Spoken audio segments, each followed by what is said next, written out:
அனைவருக்கும் வணக்கம். இப்போ நார்மலாக பார்த்தீங்கன்னா ஒரு யூடியூப் சேனலில் ஒரு பிரபலமாக இன்னைக்கு டேயில் ஒரு ட்ரெண்டிங் ஆகணும்னா ஒரு நெகட்டிவாக பேசுறது, ஒரு கெட்ட வார்த்தையை பேசுறது, எவ்வளோ தரம் தாழ்த்தி விமர்சனம் பண்ணணுமோ அவ்வளோ விமர்சனம் பண்ணலாம். அதுவும் ஒரு பாப்புலரான ஆளை, ஒரு தலைவரை, ஒரு அரசியல் கட்சி தலைவரை, உதாரணத்துக்கு விஜய் அவர்களை விமர்சித்தா பயங்கரமான வியூஸ் கிடைக்கும், நிறைய பாப்புலாரிட்டி கிடைக்கும், நிறைய பேர்த்திட்ட ஒரு நல்ல விஷயமும் கிடைக்கும், ஆளுங்கட்சியாக இருக்கட்டும் நிறைய கட்சிகிட்டேருந்து நல்ல சப்போர்ட்டும் கிடைக்கும், நமக்கு ஒரு பிரபலம் கிடைக்கும், எல்லாருமே பண்ணலாம். ஈஸியாக நிறைய பேர் அப்படி தான் பண்ணிட்டு இருக்காங்க. அப்படி முக்கியமான நபர் பார்த்தீங்கன்னா சாட்டை துரைமுருகன், நாம் தமிழர் கட்சியின் கொள்கை பரப்பு செயலாளர்னு சொல்லிட்டு சாட்டைங்கிற யூடியூப் சேனல் நடத்திட்டு இருக்காரு. தொடர்ச்சியாக பல வீடியோக்களில் பார்த்தீங்கன்னா விஜய் அவர்களை தனிப்பட்ட விருதியில் தாக்குதல் பண்ணதாகட்டும், தாவேக்காவோட தொண்டர்களை விமர்சிக்கிறதாகட்டும், அந்த கட்சி நிர்வாகிகளை விமர்சிக்கிறதாகட்டும், விஜய் அவர்கள் மாடுலேஷன் பண்ணி காட்டுறதாகட்டும், எவ்வளோ விமர்சனம் பண்ணுமோ அவ்வளோ விமர்சனம் பண்ணுறது அப்படிங்கிறத நாங்கள் பார்த்தோம். இந்த மூஞ்ச பார்த்தா அடங்கி போகிற மாதிரியா தெரியுது. அம்மா உங்களுக்கு அணிலா பாடுபடுவோம்மா, இது அடங்கி போகிறதா இல்லை ஆர்ப்பரிக்கிறதா? மக்கள் உண்மையை தெரிஞ்சுக்கணும், கொஞ்சம் பாருங்க. நிச்சயமாக அவர் சொன்னது போல கேம்பெயினை தொடங்கட்டுமா, மைக்க கையில் எடுக்கட்டுமாங்கும் போது நிச்சயமாக அவர் நாம் தமிழ் கட்சிக்கு தான் வாக்கு செலுத்தி இருக்கணும் என்பதை உணர முடிகிறது. அவர் மட்டும் இல்லாம அவருடைய ரசிகர் மன்றத்தை சார்ந்த தம்பிமார்கள் நிறைய பேர் பேசும்போது நாங்கள் இந்த முறை அண்ணன் சீமானுக்கு தான் வாக்கு செலுத்தி இருக்கிறோம் மைக்கு குறித்து பேசியிருக்காரு. அதாவது கேம்பெயினை தொடங்கட்டுமா, மைக்க கையில் எடுக்கட்டுமா, இதை விஜய் ரசிகர்கள் கொண்டாடுறாங்க, தம்பிமார்கள் கொண்டாடுறாங்க. நான் இவ்வளவு நேரமா சொல்லிட்டு இருந்த வினோதமான கேஸ் இவன் தான். அதை பண்ணிட்டு நான் அப்படிதான் வீடியோ போடுவேன், நான் அப்படிதான் வீடியோ போடுவேன் அப்படின்னு சொல்றாரு. யாரும் ஒரு வீடியோ போடாதீங்கன்னு சொல்லலை, தொடர்ந்து அவர் போட்டுக்கிட்டே இருக்கட்டும். இதனால விஜய் அவர்கள் தான் பாசிட்டிவாக இருக்கும். நமக்கு சில கேள்விகள்லாம் வருது. நாம் தமிழர் கட்சி ஒரு 15 வருஷமாக இருக்காங்க. ரொம்ப நிறையா பேர்த்துக்கு பார்த்தீங்கன்னா இளைஞர்களுக்கு ஒரு கட்டத்தில் பிடிச்ச கட்சியாக தான் இருந்துச்சு.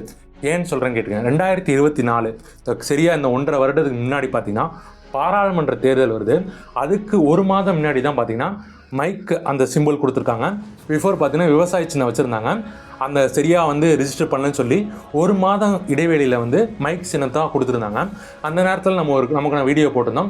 எப்பவுமே நம்ம வீடியோ போகிறது சரி, இவருக்காகன்னு இல்லை, இவருக்கு பயன்னு இல்லை, யாரையும் தனிப்பட்ட ரீதியிலும் சரி தரம் தாழ்ந்து பேசுகிறதா இருக்கட்டும். நெகட்டிவாக பேசுகிறது ஈஸியாக ட்ரெண்ட் ஆகிடலாம். பட் நெகட்டிவாக பேசாமல் ஒரு நல்ல ஒரு அறம் சார்ந்து பேசணும், ஒரு டீட்டெயிலாக ஒரு பாசிட்டிவான ஒரு அரசியல் பண்ணணும், பாசிட்டிவான விஷயங்களை பேசணும், மக்கள்கிட்ட அது கொண்டு போய் சேர்க்கணுங்கிறத ஒரு முயற்சியாக நம்ம தொடர்ந்து பண்ணிட்டு வரோம்.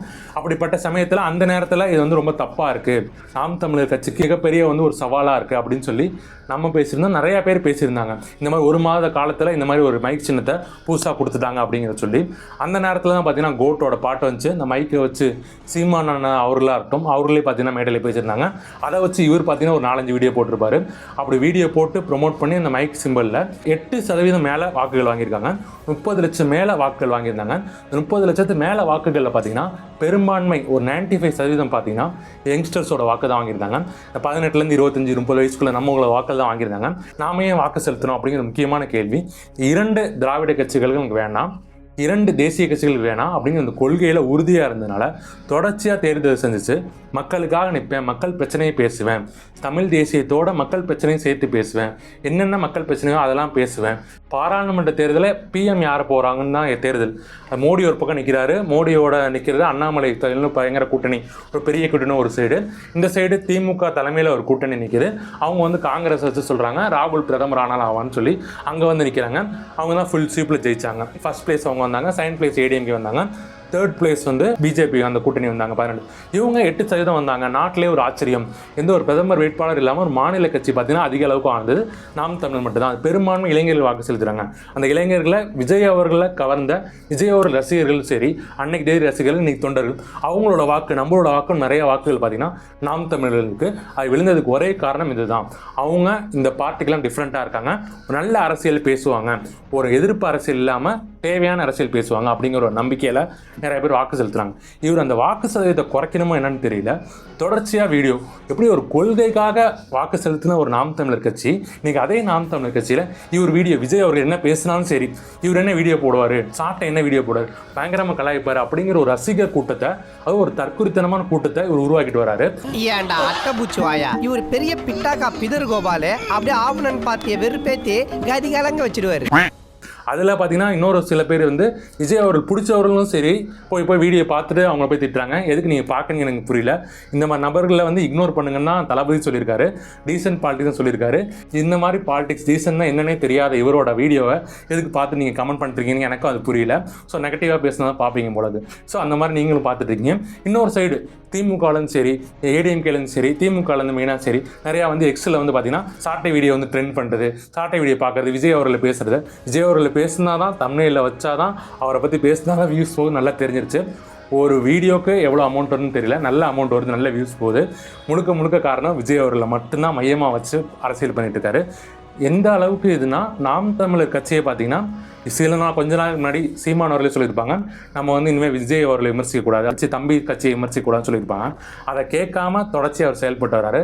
சாட்டை சேனலுக்கும் நாம் தமிழும் சம்மந்தம் இல்லைன்னு சொல்லி சீமான் அவர்களே ஒரு இதில் அறிக்கை விட்டுருந்தாங்க. பட் இருந்தாலும் தொடர்ச்சியாக இவர் விமர்சனம் பண்ணி மூலியமா எப்படியாச்சும் நாம் தமிழர் வாங்கின வாக்குகள், கஷ்டப்பட்டு கொள்கைக்காகவும் சரி, மக்கள் நலம் சார்ந்த அவர் அரசியல் பேசி வந்த கட்சி, அந்த கட்சியோட வாக்கு குறைக்கணுங்கிற மோட்டோவில் இருக்காங்கன்னு தெரியல, தொடர்ச்சியாக விமர்சனம் பண்ணிட்டு வராரு. அவர் உங்களை பற்றி நீங்கள் எதிர்க்கீங்கன்னு சொல்கிறதுக்காக உங்களை எதிர்க்க மாட்டேன்னு ஓப்பனாக சொல்லிட்டாரு. அவரோட இலக்கும் தெளிவாக சொல்லிட்டாங்க. தீயசக்தி திமுக தான் நான் எதிர்ப்பேன், கொள்கை எதிரி பிஜேபி தான் இருப்பாங்க, ஆட்சியில் இல்லாதவங்க எதிர்க்க மாட்டேன். என்டிஏ கூட்டணி வர மாதிரி ஒரு சில பேச்சுகள்லாம் வந்துச்சு. அதனால் இந்த என்டிஏ கூட்டணியும் விமர்சித்தார், அதிமுகவும் வந்து ஊழல் வச்சுன்னு விமர்சித்தார். அவங்க பதிலுக்கு விமர்சனம் பண்ணிட்டு இருக்காங்க. அவங்களாம் ஜெயிக்கிறதுக்கு சண்டை போட்டுட்டு இருக்க மாதிரி நீங்கள் தனியாக வேணுமென்றே யாரையோ திருப்திப்படுத்துறதுக்காக தொடர்ச்சியாக விமர்சனம் பண்ணிட்டு வரீங்க. உங்களை யார் வீடியோ போடாதீங்கன்னா சொல்லலை, தொடர்ச்சியாக போடுங்க. நான் பார்க்குற பார்வையாளருக்காக சொல்கிறேன். இந்த மாதிரி எவ்வளோ பேர் நல்ல விஷயங்களை, ஒரு அறம் சார்ந்த விஷயங்கள் பேசிட்டு வரத்துல, ஆரோக்கியமான அரசியல் பண்ணிட்டு வர சமயத்தில் அந்த மாதிரி நபர்களை வந்து நம்ம முக்கியத்துவம் கொடுக்காம இந்த மாதிரி நபர்கள், இன்னொருத்தருக்கு பார்த்தீங்கன்னா திமுகவோட சிவாஜி கிருஷ்ணமூர்த்தி அவர் பேசினது, அவரை வந்து ஒரு பிரபலப்படுத்துகிறாங்க. ஏன் ஒரு நெகட்டிவாக அவர் எப்படி பேசுகிறாங்க எல்லாத்துக்குமே தெரியும். இவ்வளோ கீழ்த்தரமாக பேசுகிறவங்கள பார்த்தீங்கன்னா அரசாங்கம் என்ன இது பண்ணிட்டு இருக்கு. இவரே சாட்டை துரைமுருகனே பார்த்தீங்கன்னா இந்த மாதிரி கீழ்த்தரமான பேச்சு முதல்வர்களை ரொம்ப மிக தரம் தாழ்ந்து பேசுனால தான் வந்து அரெஸ்ட் பண்ணியிருந்தாங்க. அப்படி இருந்தும் தொடர்ந்து அதே மாதிரி தரம் தாழ்ந்து ஒவ்வொரு டயத்தில் ஒவ்வொருத்தர் வந்து பார்த்தீங்கன்னா தரம் தாழ்ந்து பேசிட்டு இருக்காங்க. ஒரு டயத்தில் பார்த்தீங்கன்னா ரஜினி அவர்களை பேசியிருந்தாங்க. இந்த மெண்டல், இந்த லூசு, இந்த பைத்தியம், இந்த கிறுக்கு, இந்த கேன கபோதி, இந்த கபோதிக்கு ஒரு முறை அவர் சொன்னோன்னு புரிஞ்சுட்டாரு ரஜினிகாந்தா அப்படின்னாரு. அவருக்கு ஒரே ஒரு நாள் கொண்டு வந்து சிகிச்சை கொடுக்க முடியுமா மாமா அப்படின்னு கேட்டேன். இல்ல நாங்க வந்து அரை மண்டலுக்கு மட்டும் தாங்க பைத்தியம் பண்றோம், முழு மண்டலுக்கு பண்றது இல்ல, முழு மண்டலுக்கு பண்றது இல்லன்ட்டாரு. சார் இவனை என்ன பண்ண சார்?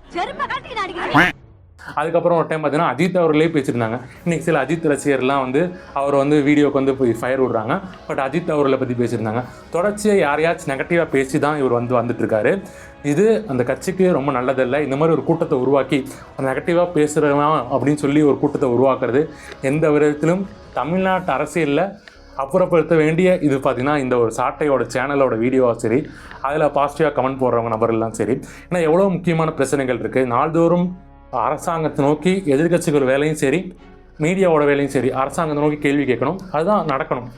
அவங்க செய்கிற தப்பை சுட்டி காட்டுறது தான் மீடியாவும் பண்ணணும், எதிர்கட்சிகளும் பண்ணணும். அதை விட்டுட்டு இது வரைக்கும் ஒரு டைம் கூட ஆட்சியில் இல்லாத ஒரு கட்சியை தொடர்ச்சியாக விமர்சனம் மூலயமா இவரோட நோக்கம் தெரியுது.